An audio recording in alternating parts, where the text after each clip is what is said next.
ವೀಕ್ಷಕರೇ, ನೀವು ನೋಡ್ತಾ ಇದ್ದೀರಾ ಬಿಕೆ ನ್ಯೂಸ್ ಕನ್ನಡ. ನಾನು ರೋಹಿಣಿ ತೊಡ್ಮುದಿ.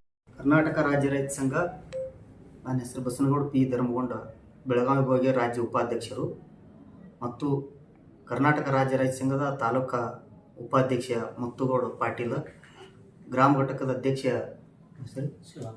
ಶಿವಾನಂದ್ ಅವರು ಮತ್ತು ಕರ್ನಾಟಕ ರಾಜ್ಯ ರೈತ ಸಂಘದ ತಾಲೂಕು ಸಂಚಾಲಕ ಧರ್ಮಣ್ಣ ಗಬ್ಸಳ್ಗಿ ಅವರು. ಇವತ್ತಿನ ಪ್ರೆಸ್ ಮೀಟ್ ಕರೆದಿದ್ದ ಉದ್ದೇಶ, ಕರ್ನಾಟಕ ರಾಜ್ಯ ರೈತ ಸಂಘದಿಂದ ಮಾನ್ಯ ಜಿಲ್ಲಾಧಿಕಾರಿಗಳು ದಿನಾಂಕ 3/11/2025 ಮಾನ್ಯ ಜಿಲ್ಲಾಧಿಕಾರಿಗಳ ಸಭಾಂಗಣದಲ್ಲಿ, ಜಿಲ್ಲಾ ಪಂಚಾಯತ್ ಸಭಾಂಗಣದಲ್ಲಿ ಸಭೆ ಕರೆಯಲಾಗಿದ್ದು, ಸಭೆಯಲ್ಲಿ ಸಂಪೂರ್ಣವಾಗಿ ಜಿಲ್ಲಾಧಿಕಾರಿಗಳು ಮತ್ತು ಜಿಲ್ಲಾ ವರಿಷ್ಠಾಧಿಕಾರಿಗಳು ಸಂಪೂರ್ಣ ಜಿಲ್ಲಾ ಆಡಳಿತ ರೈತ ಪರ ಧ್ವನಿ ಎತ್ತಿದ್ದು ತುಂಬ ಒಳ್ಳೆಯ ಸಂದೇಶ. ಮತ್ತು ಅದರ ಜೊತೆಗೇ ಕರ್ನಾಟಕ ರಾಜ್ಯ ರೈತ ಸಂಘದ ಪದಾಧಿಕಾರಿಗಳು ಮತ್ತು ಎಲ್ಲ ಸರ್ವ ಸಂಘಟನೆ ಪದಾಧಿಕಾರಿಗಳು ಒಳಗೊಂಡಂತೆ ನಿನ್ನೆ ಸಭೆಗೆ ಹಾಜರಾಗಿದ್ದರು. ಆದರೂ ಕನಿಷ್ಠ 12 ವರ್ಷಗಳಿಂದ ಸಂಪೂರ್ಣವಾಗಿ ಕಾರ್ಖಾನೆ ಮಾಲೀಕರು ರೈತರನ್ನು ವಂಚನೆ ಮಾಡುತ್ತಾ ಬಂದಿರುತ್ತಾರೆ. ಆದ ಕಾರಣ ಈ ಸಾರ್ತಿ ಒಂದು ಬೆಲೆ ನಿಗದಿ ಮಾಡಿರಿ ಅಂತೇಳಿ ಒಂದು ಹಠ ತೊಟ್ಟು ದರ್ ಸರ್ತಿ 1800 ಹಿಡ್ಕೊಂಡು ನಾವು ಬೆನ್ನು ಹತ್ತಿದ್ದೀವಿ. 1800 2000 ಮಾಡ್ಯಾರ, 2000 2200 ಮಾಡ್ಕೊಂಡು ಹೊಂಟಾರ, 2500 ಮಾಡಿದ್ರು, 2700 ಮಾಡ್ಯಾರ. ಅದು ನಮಗೆ ಈ ಸಾರ್ತಿ ಸಂಪೂರ್ಣವಾಗಿ ರೈತರಿಗೆ ಅದು ಸಾಲ್ತಾ ಇಲ್ಲ. ಯಾಕಪ್ಪ ಅಂತಂದ್ರೆ ಈ ಸದ್ದ ಮೊದಲ 200 ರೂಪಾಯಿ ಕೂಲಿ ಕಾರ್ಮಿಕರ ಕೆಲಸ ಇದಿತ್ತು, ಈ ಸದ್ದ 600 ರೂಪಾಯಿ ಆಗ್ಯಾವ. ಅದಕ್ಕೆ ಈ ಸದ್ದ ಉಳುಮೆ ಮಾಡಾಗ ಅವಾಗ 300 ರೂಪಾಯಿ ಇತ್ತು, ಟ್ರ್ಯಾಕ್ಟರ್ದು ಈ ಸದ್ದ 600 800 ರೂಪಾಯಿ ಆಗ್ಯಾವ. ಈಗ ಏನಪ್ಪ ಅಂತಂದ್ರೆ ಎಲ್ಲನೂ ಹೆಚ್ಚಾಗಿದ್ದ ಕಾರಣ ಈ ಸಾರ್ತಿ ನಮ್ದು ಏನಪ್ಪ ಅಂತಂದ್ರೆ ಕಬ್ಬಿನ ಬೆಲೆ 3500 ಬೆಲೆ ನಿಗದಿ ಆಗ್ಬೇಕಂತೇಳಿ ನಾವು ಸಂಪೂರ್ಣವಾಗಿ ಜವಾಬ್ದಾರಿ ತಗೊಂಡಿದ್ವಿ. ಇದಕ್ಕೆ ರೈತ ಸಂಘಟನೆ ಮತ್ತು ರೈತರೆಲ್ಲ ಇದಕ್ಕೆ ಸಮ್ಮತಿಗೊಂಡು 3500 ಬೆಲೆ ನಿಗದಿ ಮಾಡಿದ್ರೆ ಮಾತ್ರ ಮುಂದಿನ ದಿನಮಾನಗಳಲ್ಲಿ ರೈತರಿಗೆ ಒಂದು ನಮ್ಗೆ ಉಳಿಲಿಕ್ಕೆ ಅವಕಾಶ ಇದೆ ಅಂತೇಳಿ ಇವತ್ತು ನಾವು ಈ ವೇದಿಕೆ ಮುಖಾಂತರ ಹೇಳಕ್ ಬಯಸ್ತಾ ಇದ್ದೀವಿ. ಮತ್ತೇನಪ್ಪ ಅಂತಂದ್ರೆ ಇದಕ್ಕೆ ಕಾರ್ಖಾನೆ ಮಾಲೀಕರು ತಮ್ಮ ಹಳೆ ಚಾಳಿನೇ ಮುಂದುವರಿಸಿ ನಾವು ಕೇಳಿ ಹೇಳ್ತೀವಿ, ನಾವು ಕೇಳ್ಕೊಂಡು ಹೇಳ್ತೀವಿ, ನೋಡ್ಕೊಂಡು ಹೇಳ್ತೀವಿ ಅನ್ನೋ ಭಾವನೆಗಳು ಬಿಡ್ಬೇಕಿನ್ನ. ಫಸ್ಟ್ ಏನಪ್ಪ ಅಂತಂದ್ರೆ 3500 ರೂಪಾಯಿ ಬೆಲೆ ನಿಗದಿ ಮಾಡಬೇಕು. ಮತ್ತೇನಪ್ಪ ಅಂತಂದ್ರೆ ಇದಕ್ಕೆ ಜಿಲ್ಲಾಡಳಿತ ಮತ್ತು ತಾಲೂಕು ಆಡಳಿತ ಸಂಪೂರ್ಣವಾಗಿ ಜವಾಬ್ದಾರಿ ಹೊತ್ಕೊಂಡು ರೈತರಿಗೆ ನ್ಯಾಯ ಕೊಡುವಂಥ ಪ್ರಯತ್ನ ಮಾಡಬೇಕು.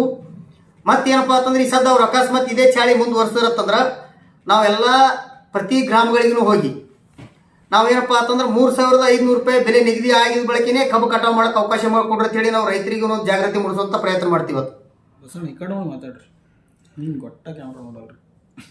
ಕ್ಯಾಮ್ರಾ ನೋಡ್ಬೇಕ್ರಿ ಅಂದ್ರೆ ನಾವೇನಪ್ಪ ಅಂತಂದ್ರೆ ಈ ಸದ್ದ ಎಲ್ಲ ಹಳ್ಳಿಗಳಿಗೆ ಹೋಗಿ ರೈತರಿಗೆ ಒಂದು ಜಾಗೃತಿ ಮೂಡಿಸ್ತೀವಿ.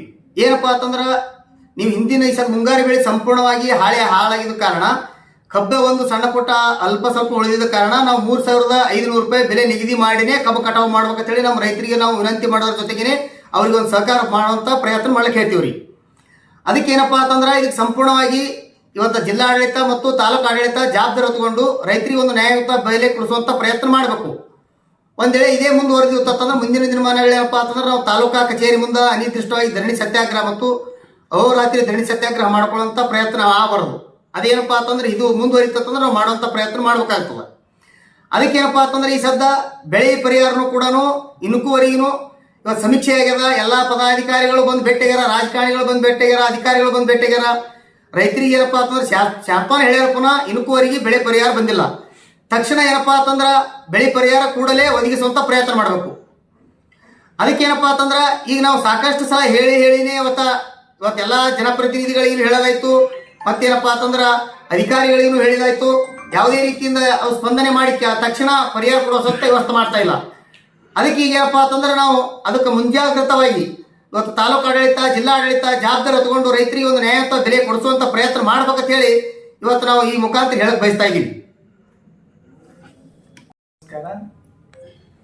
ನಮ್ಮದೊಂದು ರೈತ ತಾಲೂಕಾ ಕರ್ನಾಟಕ ರಾಜ್ಯ ರೈತ ಸಂಘದ ತಾಲೂಕಾ ಸಂಚಾಲಕರಾಗಿ ಇವತ್ತು ನಮ್ಮ ಏನು ಹೇಳಲಿಕ್ಕೆ ಬಯಸ್ತಾ ಇದ್ದೇನೆಪ್ಪ ಅಂತಂದರೆ, ರೈತರು ಅನೇಕ ವರ್ಷಗಳಿಂದ ಪ್ರಕೃತಿ ವಿಕೋಪಗಳಿಂದ ತಾವು ಬೆಳೆತಕ್ಕಂಥ ಬೆಳೆಗೆ ವೈಜ್ಞಾನಿಕ ಬೆಲೆ ಸಿಗದೇನೆ ಇವತ್ತು ಎಷ್ಟೋ ರೈತರು ಆತ್ಮಹತ್ಯೆ ಮಾಡಿಕೊಳ್ಳುವಂಥ ಒಂದು ಕೆಲಸ ಕಾಣ್ತಾ ಇದ್ದೀವಿ.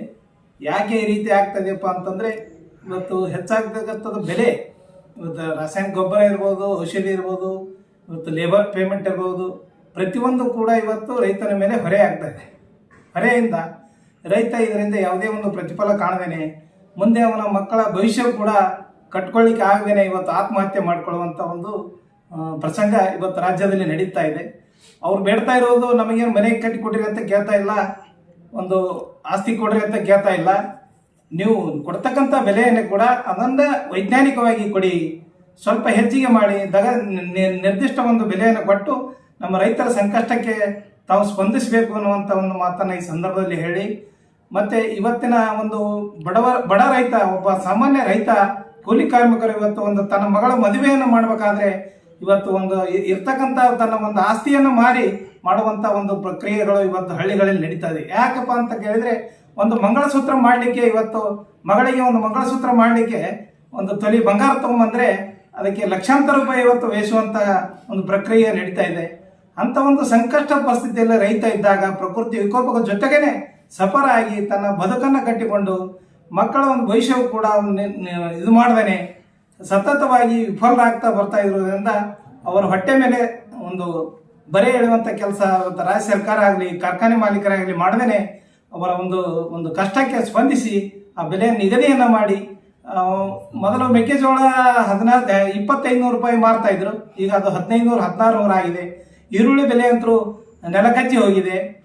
ಉಳಿದಿರ್ತಕ್ಕಂಥ ಅಲ್ಪ ಬೆಳೆಗಳ ಸಹಿತ ಇವತ್ತು ಜಲಾಮೃತ ಆಗಿ ಯಾವುದೇ ಬೆಳೆ ಕೂಡ ರೈತರಿಗೆ ಇವತ್ತು ಕೈ ತಲುಪಿಲ್ಲ.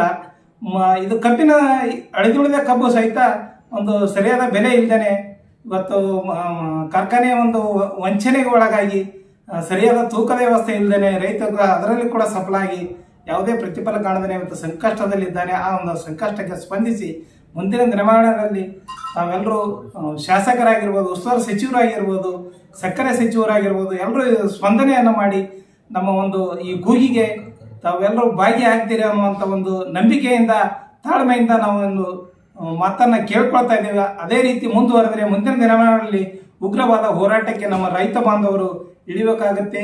ಅಂತ ಅವಕಾಶ ತಾವು ಮಾಡಿಕೊಡದೇನೆ ನಮಗೆ ನ್ಯಾಯ ಒದಗಿಸಿಕೊಡ್ಬೇಕಂತೇಳಿ ಈ ಮುಖಾಂತರ ತಮ್ಮೆಲ್ಲರಿಗೆ ಕೈ ಮುಗಿದು ಕೇಳ್ಕೊತಾರೆ. ನಮಸ್ಕಾರ. ಮುತ್ತುಗೌಡ ಪಾಟೀಲ್, ಸಿಂದಗಿ ರಾಜ್ಯ ರೈತ ಸಂಘದ ಪದಾಧಿಕಾರಿಗಳು.